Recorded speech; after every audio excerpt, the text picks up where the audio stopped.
They dragged her into a village and made sure everyone saw it. Not hidden, not denied.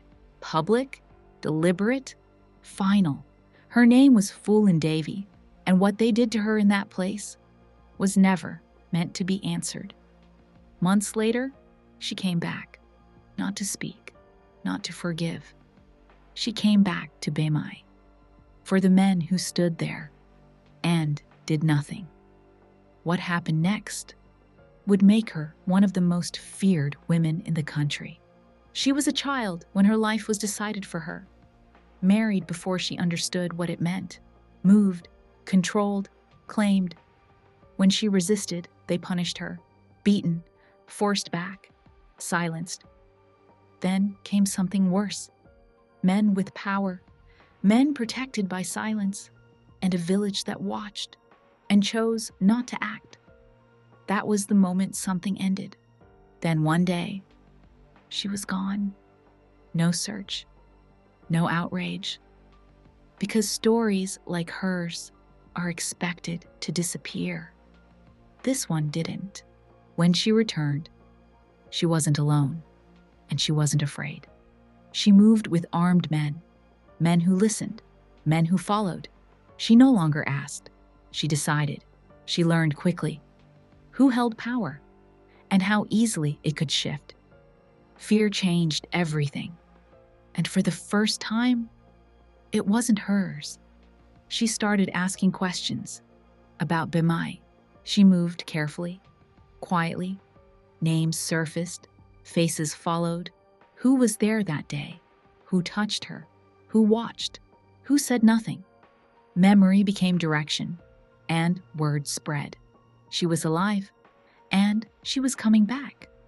But this wasn't the end of it. It was the moment everything changed. When she entered the village again, everything stopped. No voices, no movement. They recognized her, not as the girl they had broken, but as something they could not control. And in that silence, they understood. This wasn't rage. This was intention. Something carried long enough to become inevitable. She moved carefully until she didn't. When it happened, there was no confusion, no hesitation. It was final. And after that moment, there was no going back. She got what she came for, and it changed nothing. The past remained. The damage remained. Now she was the one being hunted. Across roads, across regions. Power followed her, but so did consequence. And life like that was another kind of captivity. So she made a choice. Not forced, chosen. She stepped forward and surrendered. Not because she lost, but because she understood what came next. Years later, she stood in Parliament, unpolished, unfiltered, unafraid. She spoke about what others avoided. Women still silenced, violence still ignored, power still protected. She did not soften her voice. She didn't need to. She had lived everything she spoke about, and now they had to listen. She did not forget what was done to her. She made sure it could not be ignored. So, what was she? A criminal? A consequence? Or the answer to something that was never meant to be answered? She survived the village. She survived the hunt. She survived becoming a legend. But she didn't survive the world she returned to.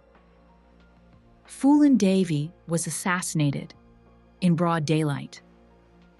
Some stories don't end with justice. They end with a question. Follow for the stories that refuse to stay buried. Sources for further exploration. Phoolan Devi, the Bandit Queen of India. Encyclopedia Britannica, India's Bandit Queen. The true story of Phoolan Devi and archival reporting from the New York Times and BBC.